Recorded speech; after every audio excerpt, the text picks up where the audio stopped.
Welcome to another episode of Michigan's premier progressive podcast. It's Left of Lansing with Pat Johnston.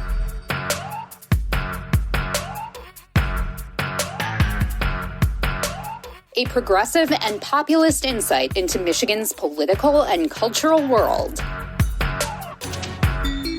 And of course, an entertaining show on how to make Michigan's political machine work for the people, and not just the elite few. Now, from the Left of Lansing headquarters from his mid-Michigan attic, it's time for the award-winning Pat Johnston. It's all yours, Pat.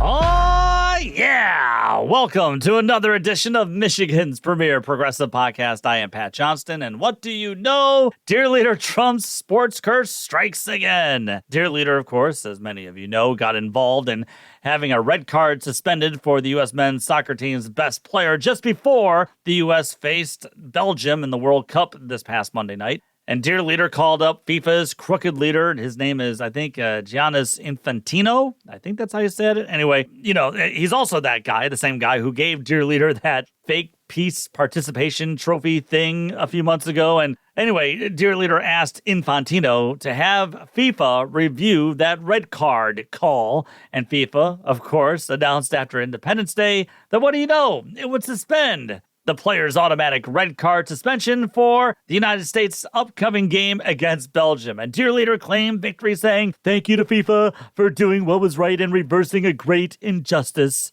Okay. Anyway, I mean, Dear Leader Trump has already made a corrupt FIFA look even more corrupt. How's that possible? So Trump congratulated himself and self-flated himself, although, you know, according to Stormy Daniels, that's kind of an impossibility. And then the U.S. promptly got trounced by Belgium 4-1, playing its worst game of the tournament and is now out of the World Cup. And I don't know if you saw the video after the game of the Belgian players doing the Trump double blowjob dance in the locker room, mocking him and sadly mocking all of the United States because that's our guy. I mean, we have a guy who believes in mob-like deal-making and can never stop being corrupt. That's the guy we chose. It's just another little addition to the corruption that fills the Trump regime. And it's also a little reminder of how the Trump sports curse continues. leftoflansing@gmail.com. Subscribe to the show wherever you are listening and subscribe to us on the YouTube. And also subscribe to our Patreon page and consider a small donation, everyone, if you can, to help pay for some bills around here. I mean, I don't think DTE Energy will ever advertise on this show. Not that I would ever accept anything from DTE. And I'm not sure I would ever want them just for the fact that I'd probably lose power. Not that things are all dandy up here with Consumers Energy, but DTE showed its ass once again this week after storms rolled through Metro Detroit, leaving hundreds of thousands without power during the holiday weekend. A weekend, you know, which kind of remained a little toasty outside. And here was Detroit Progressive Congresswoman Rashida Tlaib making a statement about another DTE failure. We drive around and we see the utility trucks. We're not stupid. We see that they're from Kentucky and Georgia because you're not hiring from within. You're waiting for outside contractors to come in to handle the maintenance in response to these storms. Shame on you. Shame on you for throwing swag bags to my residents. They don't need swag bags. They need AC. But Congresswoman, let's be honest here. What's exactly in DTE's swag bag? I mean, you know, if it's a Milky Way and a DTE t-shirt, I mean, you don't think that would make customers happy? It might. How do you know? Don't judge, Congresswoman Tlaib. And DTE continues to tell us that everything will just be fine and dandy with huge hyperscale data centers in Michigan. They'll be able to keep the lights on everywhere. Sleep well, America. The corporations are owning you. Sleep well, America. The politicians and corporations that they bribe are laughing at you. Sleep well, America. The revolving door of government and corporate corruption is here to run all of our lives. Sleep well, America. Sleep well. Here's Dear Leader providing entertainment for all of us of people bashing their freaking skulls inside steel bars on the White House's South Lawn. Sleep well, America. We're proud to be an American. And then there's this from Michigan Advance's Nada Hassanein, who reports that health insurance premiums are likely to grow more expensive next year for those who buy marketplace plans after increases this year. Affordable Care Act marketplace insurers are proposing a median premium increase of 14% for 2027, which would be a double-digit hike for the second year in a row. Oh, and hold on, here's my favorite part. At the end of last year, enhanced premium tax credits expired, remember that, leading to more out-of-pocket costs for some people enrolled in marketplace plans. Premiums increased especially for those with incomes at 400% or more of the federal poverty level, or roughly $63,000 for a single person who completely lost subsidies. Now, we know this is happening partly because MAGA Republicans refuse to extend those tax credits for Obamacare, and they're just trying to kill Obamacare by bleeding it to death, which is why I just have no stomach at all. I just don't for those claiming that they will fight to protect Obamacare. No, we need Medicare for all, and we need it now. We need to get private insurers out of the way. Meanwhile, this week we had a televised debate between the progressive frontrunner in Michigan's Democratic Senate race, Abdul al-Sayed, and the so-called safe and corporate and establishment's pick, Miss AIPAC Congresswoman Haley Stevens. And you can judge for yourself who won, but for me, this line stuck out from Abdul al-Sayed. It won't shift if we continue to elect leaders who take money from the same corporations who have broken with the interests of the American public. Chuck Schumer desperately wants one of us to be the next senator, and it's not me. So if you want your politics dictated you by AIPAC or Chuck Schumer, then I'm not your guy. You see, that's a winning message, and it's one that'll not only defeat safe corporate establishment picks, but it'll save the Democratic Party. I mean, we all heard how Zoran Mamdani was going to destroy New York City, right? And yet his approval rating remains high in New York City because he's actually getting stuff done, like a balanced budget or free childcare or taxing billionaires on their second homes. And most importantly, making government work.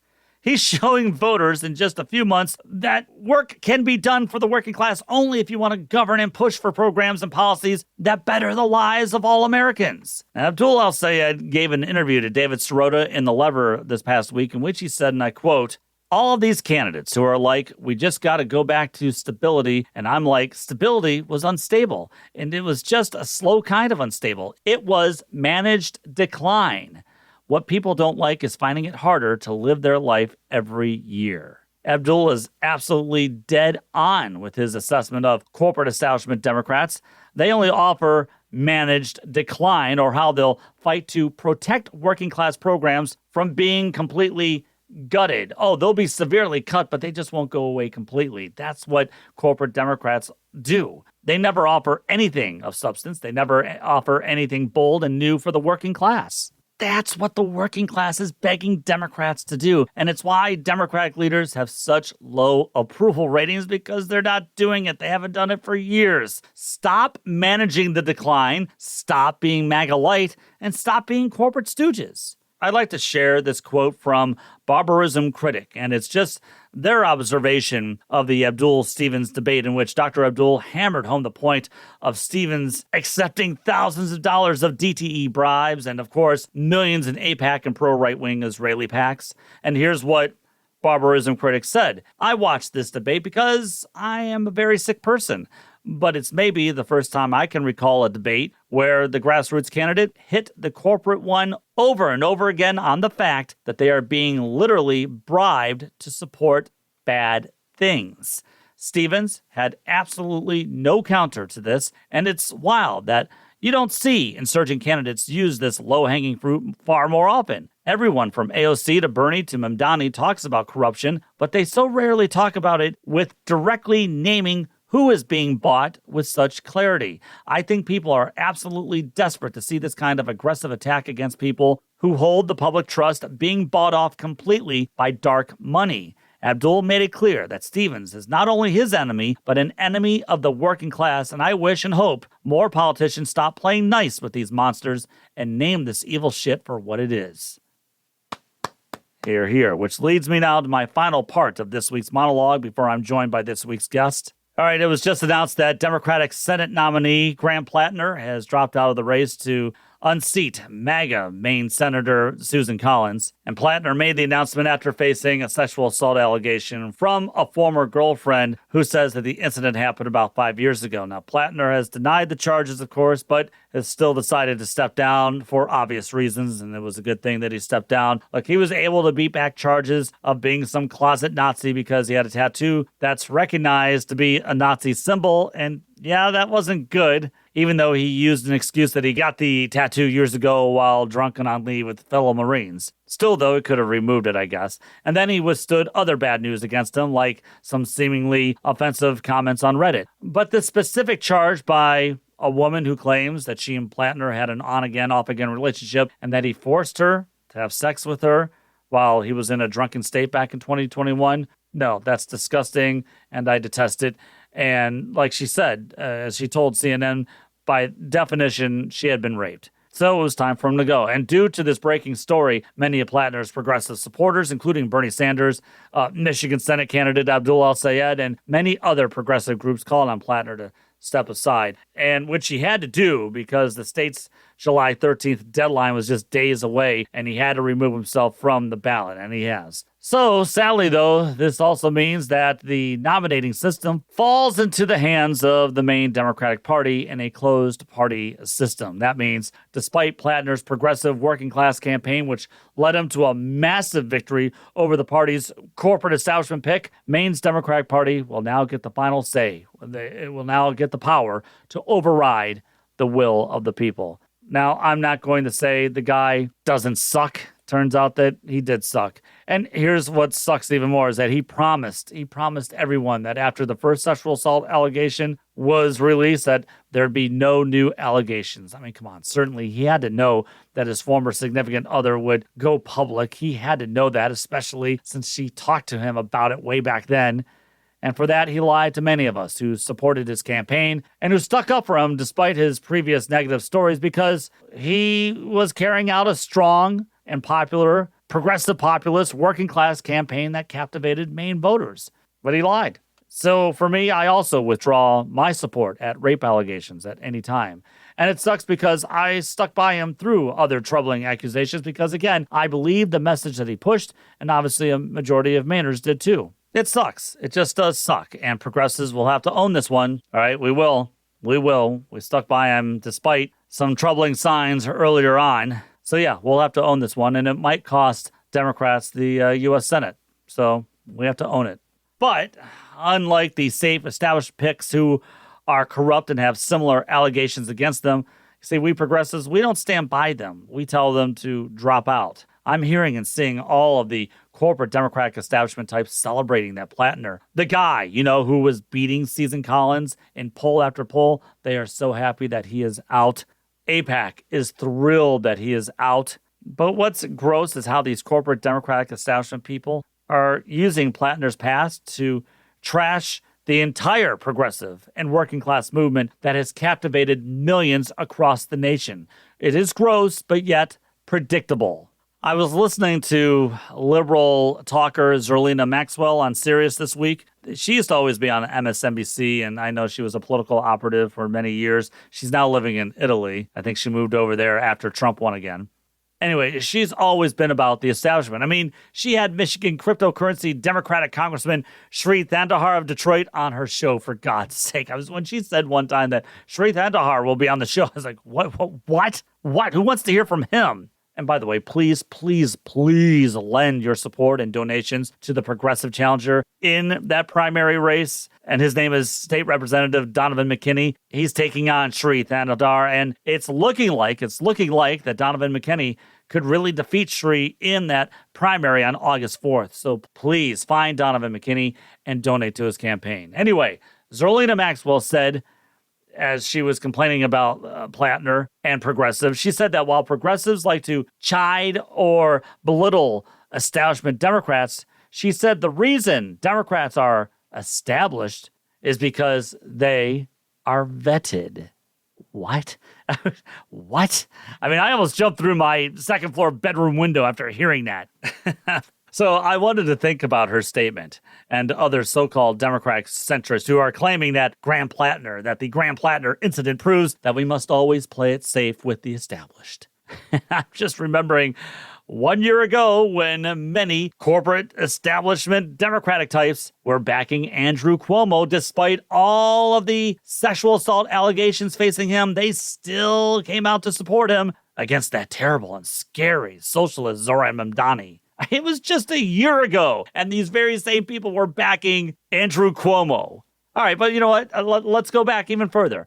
For those who weren't around in 1992, Bill Clinton faced numerous allegations of wrongdoing, and Democratic voters still stuck by Bill Clinton despite all of the allegations because, well, I mean, they wanted to win. And Bill was a smooth politician, spoke with some gravitas, and, was no dummy. And Democrats were just desperate for a win after 12 years of Republican rule in the White House. So they stuck by Bill Clinton despite the sexual assault allegations because, hey, we were told he was safe and established. He was safe, vetted, and established. And then 5 years later, Democrats and liberals had to once again defend Bill Clinton for having an affair with a 20 or 21-year-old staffer. I can't really remember how old she was at that time. Sure, it may have been consensual, but we know Bill used the power of the presidency to get whatever he wanted from her. And then 10 years later, we see that Bill Clinton traveled and wined and dined with Jeffrey Epstein. And then years later after that, when dear leader Trump had numerous allegations levied against him and was caught on the microphone years earlier saying that you can grab girls by the privates and get away with it, Trump and Steve Bannon were able to use Clinton's past to blur the lines when Hillary ran against Trump and lost to Trump in 2016.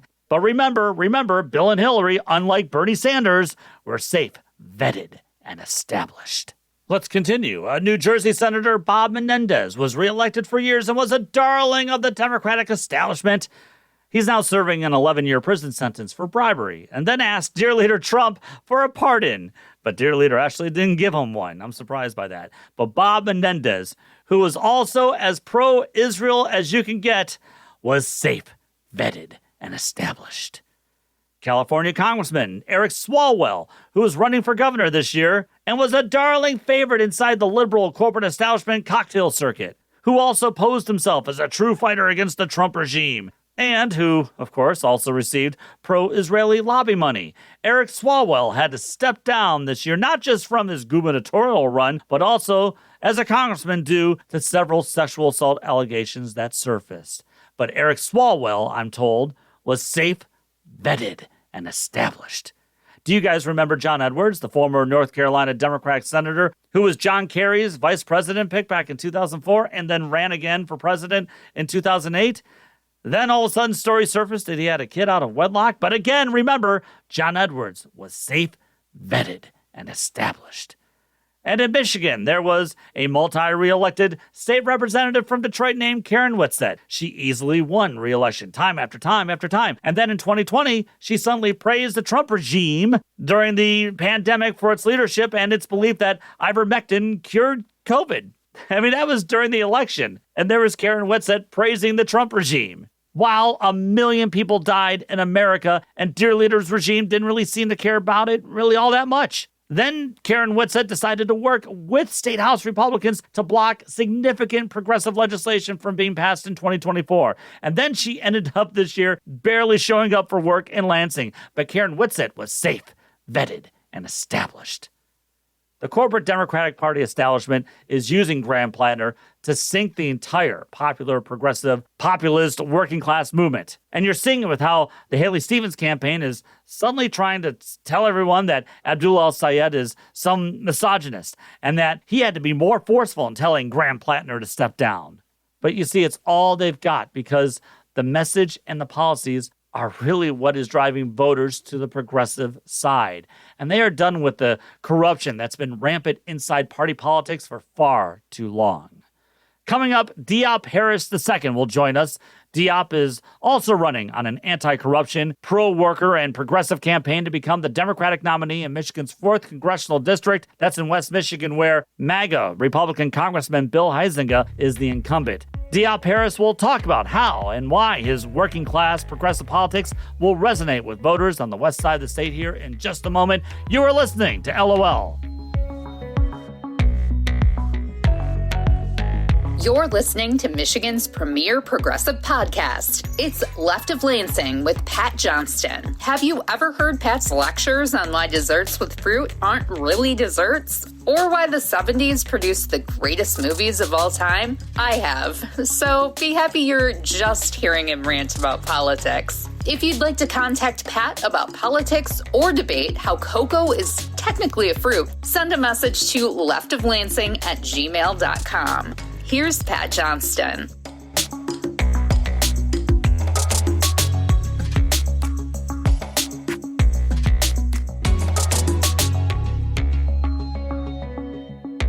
All right, we're down to less than a month from the state's August primary races, and we've talked to a number of progressive challengers in various congressional races throughout the state, like Kyle Blomquist in UP the other week, or William Lawrence from the 7th District, where polls, by the way, are showing him in the lead against the corporate Democratic establishment picks there. Ayesha Faruqi, who's making a strong challenge in the 11th District, was on the show recently. And of course, we also talked with progressive Senate candidate and frontrunner Abdul El-Sayed last spring. So let's continue that trend by switching our attention to the west side of the state in Michigan's 4th Congressional District. That's where MAGA Republican Bill Huizenga is the incumbent and has been in that seat, I think, since the 2010 election. That was the Tea Party election, if you recall. On the Democratic side, there are a few names who'd like to oppose Huizenga this fall, and one of them is Diop Harris II. Mr. Harris is a former congressional staffer where he once worked for one of my all-time favorite senators, Sherrod Brown, out of Ohio, who, by the way, we're also hoping wins his seat back this year. And Mr. Harris also grew up in Battle Creek, graduated from Michigan State University, which, I guess is okay, and has worked in an advocacy and organizing role in various races in Michigan and elsewhere around the country. Now he's decided to put his name on the ballot in the Democratic primary to face off against Bill Huizenga. So it's my pleasure to introduce Diop Harris II right here on Michigan's premier progressive podcast. Mr. Harris, thanks so much for talking with us here this week. Well, thank you so much, Pat. I really appreciate it. First off, I got to say, go green to all the Spartans out there listening. And we're getting ready to flip an 8-term incumbent out of office this coming November 3rd. We just need everybody's help on August 4th. So appreciate you having me on today. Of course. No, it's great to finally get to meet you.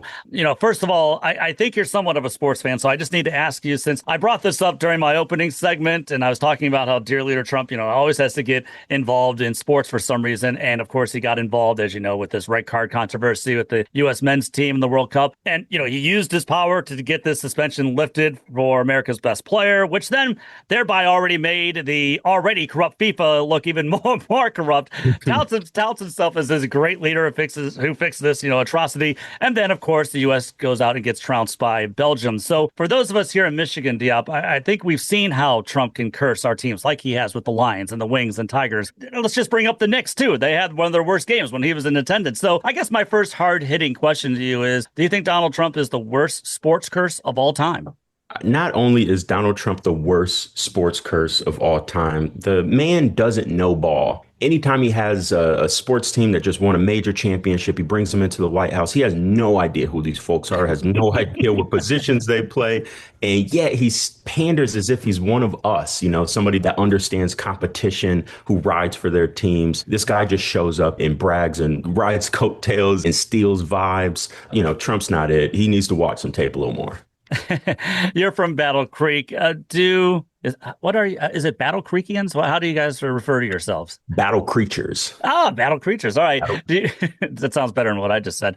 Do people there, are there more Lions fans there, or are there more Bears fans there? Because, when I talk to people up in the UP, obviously, there's more Packers fans up there than there are Lions fans. Just wondering. Right. And we are one of the landlocked cities, so we are Lions fans through and through. I know in my district, we got a lot of folks who come from Chicago, who come from Indiana, that call, Southwest Michigan home. So we do have a fair amount of Bears fans out there, but Battle Creek, Kalamazoo, Benton Harbor, that's as strong as Lions country as you can get. Hey, tell us a little bit about the 4th Congressional District, for those of us who are not real familiar with the southwest side of the state. Yeah, well, it's the best part of the state, if I'm being honest. We're right off the coast of Lake Michigan. We're 6 counties wide: Allegan, Berrien, Calhoun, Kalamazoo, Ottawa, and Van Buren counties. Some of the biggest communities in our district are Battle Creek, Kalamazoo, Benton Harbor, St. Joe, South Haven, Saugatuck, Holland, and even Hudsonville of the Hudsonville ice cream fame. So our district is what you would consider to be Southwest Michigan. It's 63% rural. So it's a lot of driving in my district. I've already put 40,000 miles on my car. And by the end of this election, I'm probably going to be putting another 40K on there. So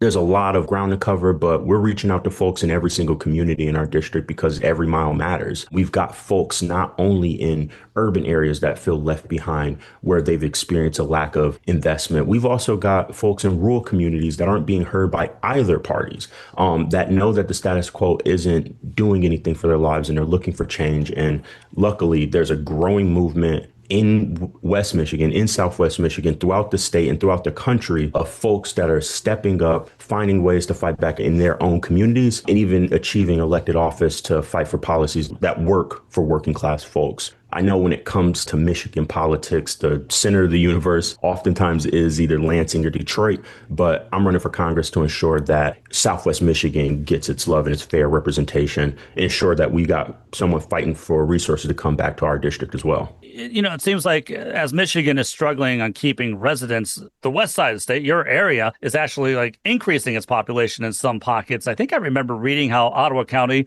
was like one of the state's best in population growth over the past year. Why is that happening? Why do you think the population growth is happening a little bit more on the west side? I mean, the West Side is a phenomenal place to live. It's a great place to raise a family. There are opportunities here, not only in Holland, but in Kalamazoo as well. So people like to forget about the good things that we have here. We have a burgeoning research medical industry, education facilities across the district, Hope College in Holland and Western Michigan in Kalamazoo. So folks understand that this is a great place to live. There are opportunities here. And actually, our communities represent a microcosm of what's happening across the country. While Kalamazoo may be a mid-sized city, it is experiencing growth and is facing challenges just like any other community would in America, in terms of growing population. So we're going to have leaders that understand that know that we're going to have more folks coming in from communities that aren't ours. And we're going to need to build housing. We're going to need to repurpose existing infrastructure to be able to meet our needs now. But Southwest Michigan is a great place to live. I would say this as well. If you look at the 2024 recap of how the last election looked, you'll see around the country a bunch of red arrows of districts around the country getting redder. But you take that microscope out and you look at Southwest Michigan and you'll see a bunch of blue arrows in Berrien County and Kalamazoo County and in Ottawa County. So there's something that's going on here. And I think that our place deserves more recognition. And that's why I'm out here fighting. Do you think you're seeing more blue arrows out there because there's a lot of working class people out there who just feeling like that they've been left out and they're looking for something new? Absolutely. And it's people from both parties. I should repeat that. Folks are understanding that politicians in both parties are not working for them. Yeah. So they're looking for public servants that are going to step up and do the work. I'm talking with farmers from deep red Allegan County who understand that Bill Huizenga isn't showing up for them. And that's why the sort of corporate oligarchs are able to do their will with family farms. I'm talking with small business owners that understand that the red carpet is rolled out for the tech oligarchs like OpenAI and Microsoft, watching our state being sold off. Meanwhile, small businesses, our local businesses, are wrapped with red tape. So they understand, the bill of goods that we've been sold over time does not work for working people. And we need to have a regular person fighting for regular people. And folks understand we have that fighter here in the 4th District. And across the state, we're seeing we got other fighters, in the 1st and the 7th and the 11th and the 13th, and fighters around the country as well. So it's just that on August 4th, sort of the rest of the state and the rest of the country will get to know that Michigan's 4th is ready for change.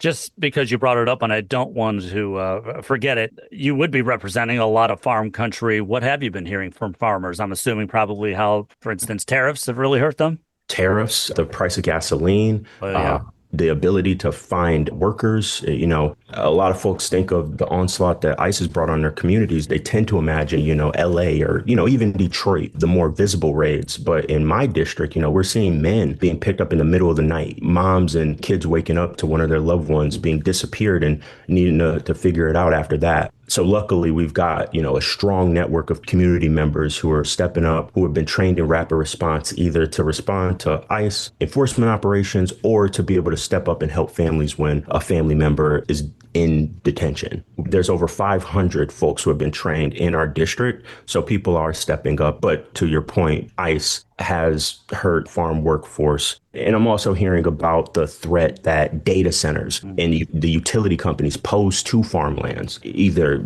sucking our reservoirs dry of water that could be used for agricultural purposes, or the fact that agricultural businesses, sometimes the only way for a farmer to pass down their wealth or to generate revenue is to sell their farm to a utility company. And so we need to provide alternative models for folks to succession plan, really, to ensure that their land is being used for whatever they want it to be and not only be provided that one option. If they want to provide it to consumers or DTE for a solar farm, for a battery energy storage facility, then, hey, that's on the farmer to make that choice, and they deserve to make their own choice. But I think that they deserve more options if they would want to turn their farmland into a housing solution for their local communities. If they wanted to pass down their farm to continue agricultural work, I think that that should also be incentivized as well. And so I'd be supportive in Congress to ensure that we have funding there to support farmers who want those alternative succession plans. And I think we can pay for it right now. That's also what I've been hearing from folks is, these are some great ideas, but how do we pay for it? Well, let's stop subsidizing Argentinian soybean farmers and let's take a start there. That's a lot of money that could be invested in our own local communities. How about we're looking at the conflict in Iran? One Tomahawk missile costs anywhere between $2 to $4 million. What if we just took a handful of Tomahawk missiles and took that budget and then gave that to farmers? Imagine the work that could be funded for decades if we're able to think like that. So I believe that if we focus on the right types of waste, fraud, and abuse, like what we see in our defense budget, then we can make a lot of things in America work. What I liked what you just said was it seems like it's more about priorities. We always hear about, we can't really pay for that. We can't really pay for this. Yet it seems like we always have money when it comes to war. It seems like we always have money when it comes to helping out corporations, or like you said, the big tech bros and the data centers. It seems like we always have money for that. But when it comes to really helping real people in the real world, like farmers, for instance, then all of a sudden we hear, we can't really pay for it. But no, it's really about priorities, right? Exactly. We are doling out subsidies to oil barons, to coal barons. Here in Michigan, we have a Cook power plant that is just sitting idle. Meanwhile, we're still shoving millions to the corporate executives over there. If we're able to subsidize, tech companies, oil companies, folks who are trying to poison our food, if we can do that, then we can absolutely invest in universal access to healthcare, to actually repairing our crumbling and aging infrastructure, to actually fund our schools. So we have the resources. We just need to make sure that they're going to the right places. So Pat, priorities, we got to get them in line. And since you've mentioned data centers, I know that in your area, in your district, as we're seeing across Michigan, you're seeing towns and you're seeing even counties themselves adopting some moratoriums on data centers. I think if there's one issue, and this is something I mentioned with some others here, but I still like to get your take and your experience from it. I think if there's one issue that is actually really bringing together, you could say, a MAGA Republican and a progressive Democrat, it is fighting back against data centers in their towns. And this can't come as a shock because you've already mentioned it already. I mean, with all these corporate donations, the people, again, are just feeling like they're left out. Absolutely. And I was in Richland, which is a community here in Kalamazoo County, where they're fighting off a solar farm, different from a data center, but they understand that this is utilities coming in and that if they were able to purchase this land for one reason, they can use it for another reason down the road. And so we saw, we had me, a progressive Democrat, I spoke out against this farm. And the week before, we had, at the time, gubernatorial candidate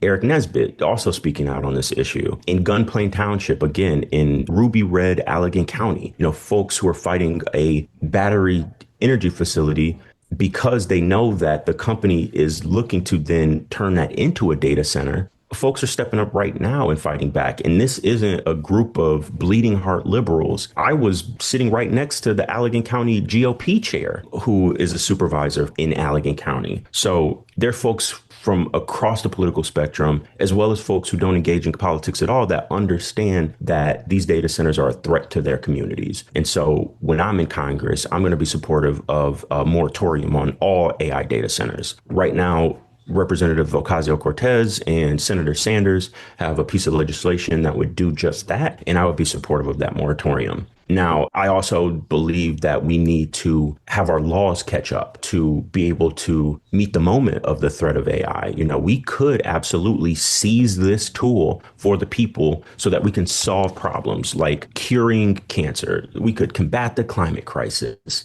We don't necessarily have to treat AI like Skynet and Terminator. We could look at this like Iron Man or Jarvis, if we are able to, as a people, use this as a tool for us. And so I'm going to be fighting for environmental protections to ensure that we have our water, our land to be able to use for the next 7 generations. I'm going to be fighting for consumer protections to ensure that consumers have rights to their own privacy and we don't have models ripping ancestral data or private information. And I'm also going to be fighting for those labor protections to ensure that we as humans have a role in this society. I think that the thought that AI is coming and there's nothing we can do about it, I say bull crap to that. We can legislate that we have agency here. And what I want to look at is with semi trucks as an example. If we've got Elon Musk saying we're going to roll out robo semis and we're going to get rid of humans in the car by X date, well, I say no. A semi on the road poses a massive threat to the rest of the drivers on the road. I want a human behind that wheel as a safeguard. So I'm going to legislate for every vehicle over the weight of, however, it must be manned by a person behind it. Now, they may have some self-driving capabilities that can help them over the course of their shift, but I do believe that we need a person behind there, and that can ensure that work is still being provided. Another example on this is with the rail companies. I worked for Senator Sherrod Brown in the U.S. Senate, and during that time, I worked for him during the East Palestine train derailment, a huge disaster in which we had to go up against the rail companies. But even before that happened, the rail companies were looking to take a mile-long train, which had 2 men manning that train. They wanted to take it from a 2-man crew down to a 1-man crew.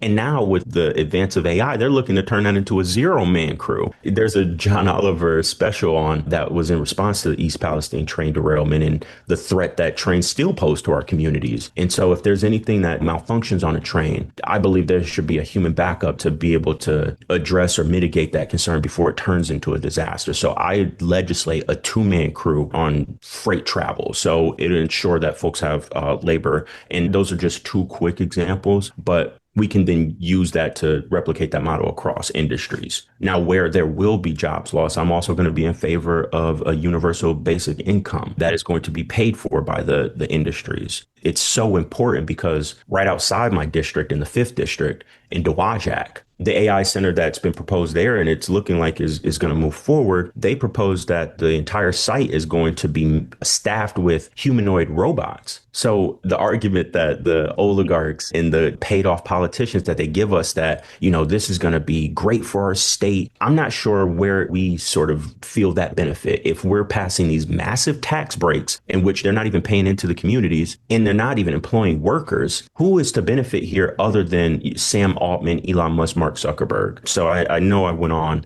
for a bit there, but it's very important that we take this issue head on. We institute a moratorium so that we can have our laws catch up and that we can have rules of the road that actually meet our moment. Don't apologize for speaking truth, and don't apologize for actually coming up with some solutions to what's happening right now, and also telling us how you're going to fight back against some of this. I guess that's where you and your main Democratic opponent in this primary, Sean McCann, would differ in some ways, considering I believe that he did vote as a state senator to give the big tech bros the tax breaks they needed for these data centers. Am I wrong about that? You are not wrong on that. He voted for it, and that piece of legislation came out of his committee, the Energy Committee, because Senator Sean McCann is the current Energy Committee chairman. At the same time, he's taking money from DTE and consumers. He's the number 4 recipient from campaign contributions from the biggest lobbying force in the state of Michigan. Oh, and I forgot to tell you all, we're all experiencing rate hikes at the same time he's taking this money. So then I guess this is how I'm looking then. If it came down to between he and Bill Huizenga, well, then the corporations are pretty much bankrolling both of them, right? Yeah, that's exactly right. And if you go to our website at Democracy is Our Power, you'll be able to see this case laid out exactly, that we're looking at 2 sides of the same coin. We've got, politicians in both parties being bought off by the same corporate PACs.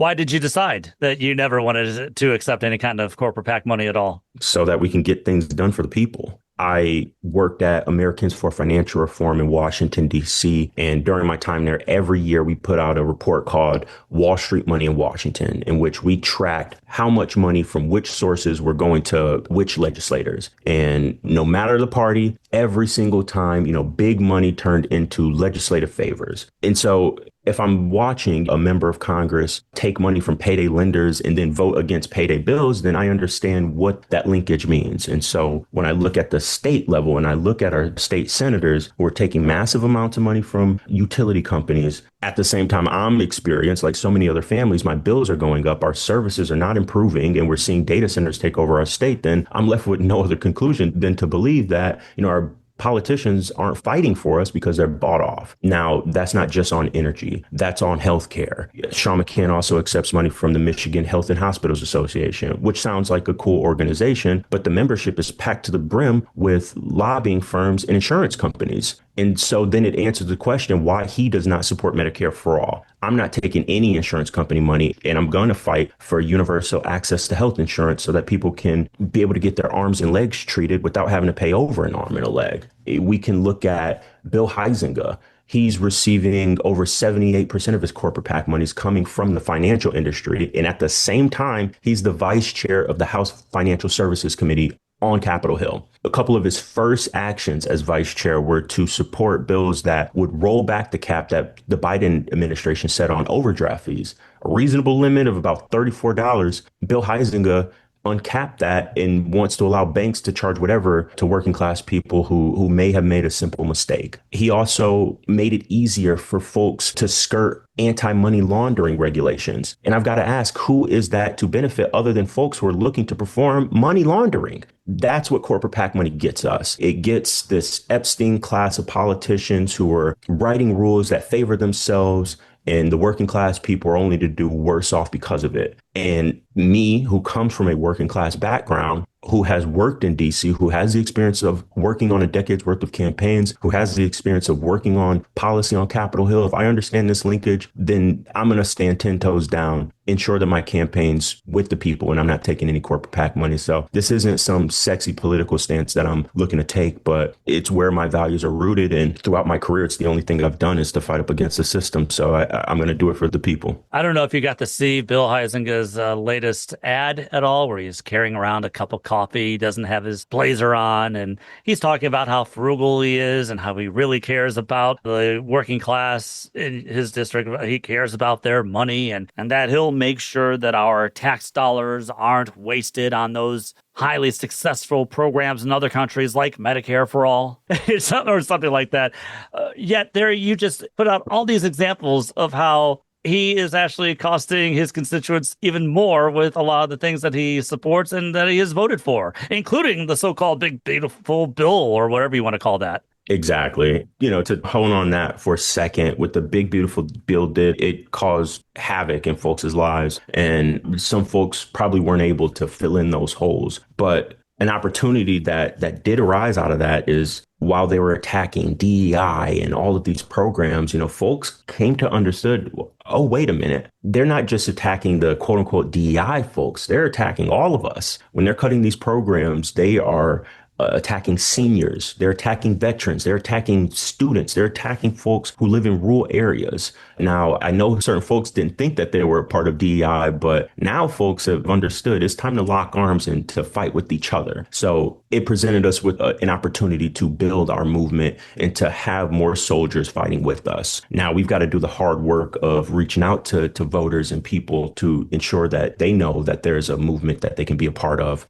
But I think that we need to fight. Republicans, they've been trying to gut these programs for decades. So to working class people, this is nothing new. But this moment tells us we need to step up and act right now. There's no waiting. There's no status quo. There's no establishment that's going to come in and save us. We, the people, must step up and save ourselves. Yeah, you're saying exactly what I've been saying, is that we've got to fight. That's the whole purpose here. We've got to start fighting. I feel like sometimes the fighting skills on our side aren't really up to par. So I agree with you on that. If I could just ask you one final question.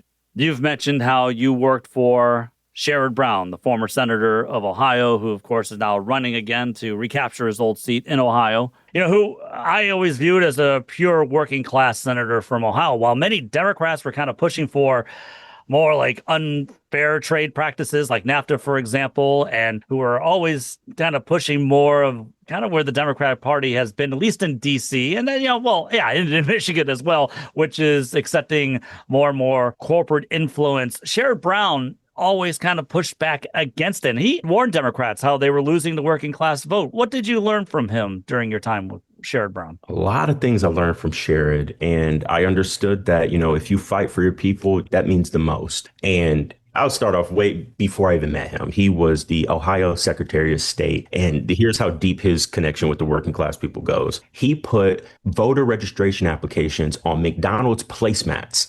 Like, he worked with the company to put them, actually print them on the placemat. So when you got in, you got your breakfast in the morning, bam, you could easily apply for your registration and vote. And he had one of those placemats framed up on his wall. And that's just politics from a bygone era, but I'm looking to bring a piece of that back to be able to connect with folks. If I take a step back, the Biden administration were looking to, reduce costs, quote unquote. And a part of that, they were looking to close certain regional hospitals, one of them being Chillicothe, Ohio. And Sherrod, fearless champion for his people, fighting to ensure that hospital stayed open. I learned through that process that not only was Chillicothe on a chopping block, that Battle Creek's VA was also on a chopping block. So because of the work of Senator Brown, he was also able to keep my hometown VA hospital open. And that was a preview of something later to happen when in Battle Creek, Kellogg's workers engaged in a work stoppage. Union members at BCTGM, our local here, decided, we need our hazard pay. We need the promises you made during COVID, and we need you to pay them out. And so they went on strike to fight for those things. Now, unions need support early and often. And so what Senator Sherrod Brown did with Senator Ed Markey, they wrote a letter in support of the workers to Kellogg's, demanding that they sit at the table with the union to find some sort of compromise. At the time, I was Senator Brown's driver, and I knew the letter was out there, and I thanked them for representing my community members. But I looked at the letter and saw there were only two senators. So I asked him, I'm just wondering, where are Gary Peters and Debbie Stabenow at? I thought that they would be supportive of this. And he let me know, usually when it comes with the unions, they tend to call the corporations first. And it was a bit of a light bulb moment that we need public servants that actually look out for us. It doesn't matter what political party they come from. If you're bought off by the corporations, you're not going to work for the people. And I had people I went to school with, merchandisers that had to be pulled off from their white collar jobs down to work the line. I had people that were on the lines that, needed to go to food pantries to make ends meet. So I felt what my people were going through, and yet my senators did not. And so I carry that thought with me even as I run here today. Well, we're rooting for you, because if he can bring his passion for the working class and also for the policies that he pushes to help the working class for the 4th Congressional District, this would be a better place overall. Diop Harris, I was wondering if people would like to help out with your campaign, would like to volunteer in any way. How can they do so? Go to diop4mi.com. That's spelled DIOP for the number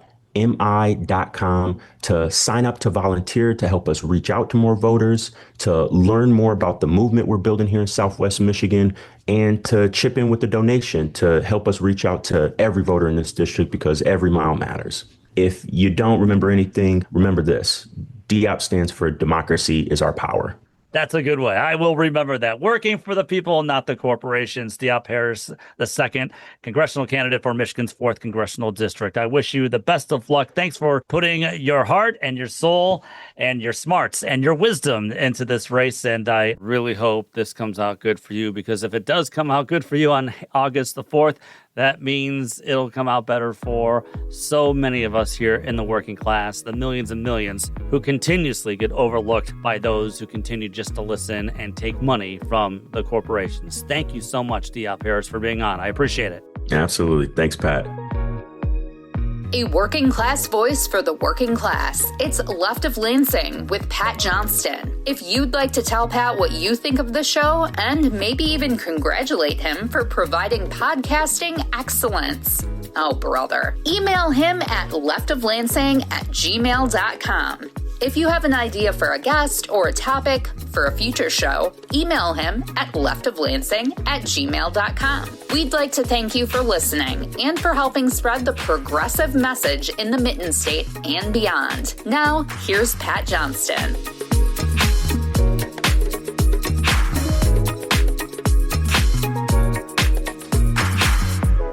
Hey, special thanks to Diop Harris II for talking with us today. And what an impressive voice there, and what an impressive leader the people on the west side of the state have in Diop Harris II. I'll post links to Diop's campaign site and also other links on how Diop can take down MAGA Republican Bill Huizenga. Time now for this week's LOL poll, and the question is, when voting in Michigan's August 4th primary, will a candidate's stance on Israel play a role in your vote? Yes or no? You can vote on our Twitter page, YouTube page, or also on Left of Lansing's Patreon page. Time now for the Left of Lansing Last Call. A survey this week by the Associated Press Nork Center for Public Affairs Research shows that about 1/3 of U.S. adults, including roughly half of Democrats, believe that Israel has committed genocide against Palestinians during the war in Gaza. That's according to the AP, of course. And then there's this. A similar share, 30% of Jewish adults say Israel has committed genocide, although about half, 49%, say it has not. Now, whoa. Wait just 1 minute. Wait a minute. Does this mean that 30% of American Jewish adults are anti-Semites? That's what I'm always told. If you oppose Israel in any way, you are an anti-Semite. Also, the AP reports about 58% of Democrats now say the U.S. is too supportive of the Israelis, up from 45% from the same poll in January of 2024 when former President Joe Biden was still in office, and that includes 51% of Jewish Democrats in the new poll. And interestingly, younger MAGA Republicans are breaking a bit with older MAGA Republicans by saying the U.S. is too supportive of Israel. The times are changing, everyone. And only 20%. Now, this one's not surprising. Only 20% of America has a positive view of Israel's corrupt Prime Minister, Benjamin Netanyahu. So I'm still seeing corporate Democratic establishment types argue that Israel and Gaza is something that's not on the top of voters' minds, and that we just have to get over it. And then you understand who's really bought and bribed by AIPAC. The American working class, everyone, is understanding the links between our blind allegiance to the genocidal and corrupt country known as Israel and how that is affecting us, the working class here in America. The more we keep spending over there, the less that is spent over here for us, for our country, for America.